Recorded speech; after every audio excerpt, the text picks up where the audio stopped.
Бүгүн сиздерге зекет жөнүндө сабизди мисалында түшүндүрүп бермекчимин. Биз менен болуңуз.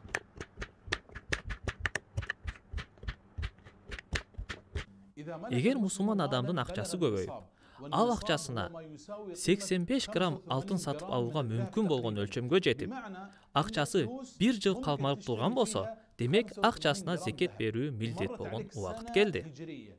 Зекетти бүт акчаңыздан болгону 2,5% гана бересиз. Мисалы, сизде 1000 кувейттик динар бар дейли. Баары сиздики. Болгону могу гана анын зекети.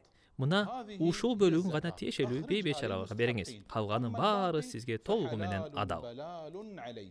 2,5% зекеттин өлчөмүн билүү жолу оңой эле. Акчаңызды алыңыз да аны 40-ка бөлүңүз. Мисалы, сизде 1000 кувейттик динарыңыз бар. Аны 40-ка бөлүңүз. 25 чыкты. Мына бул сиздин зекетиңиз.